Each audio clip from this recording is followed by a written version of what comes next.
All right. You got me in the center? Yep. Okay. Hey y'all, today you join me in, well, what's normally lovely Agawam, Massachusetts. Kind of a dark day today, but it's a dark subject. I'm going to talk about EV charging in apartment complexes. Some comments and some other videos kind of made me think about this.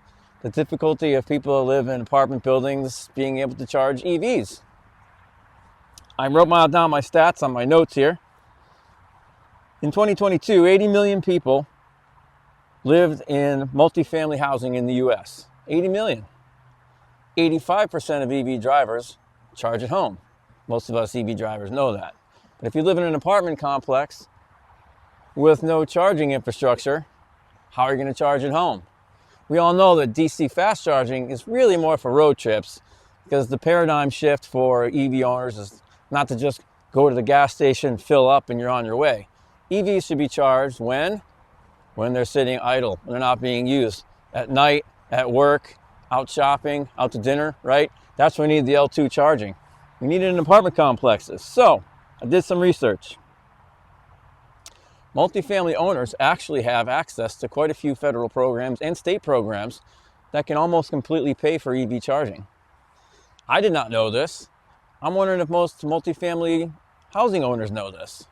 There is a thing called the Alternative Fuel Infrastructure Tax Credit. It's a federal program that will pay for 30% of the cost to purchase and install EV charging infrastructure for multifamily housing, shopping centers, student housing, that kind of thing, up to $100,000. States all have different incentive programs. In Massachusetts, where I am, Massachusetts will pay for up to 60% of EV charging installation and for equipment up to $50,000.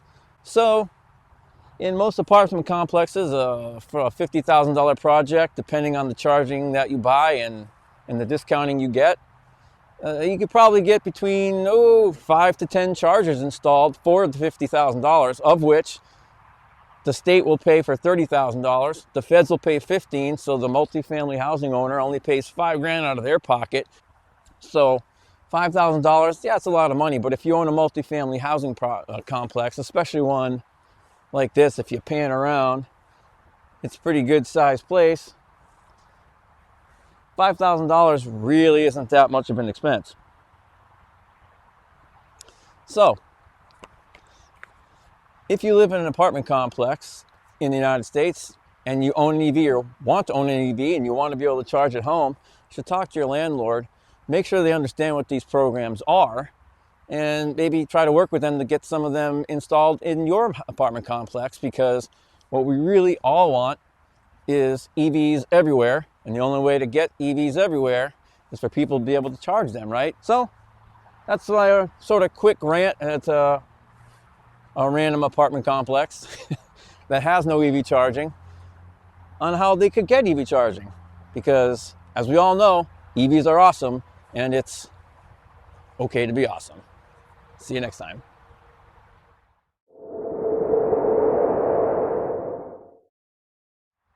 All right, 3, 2, 1.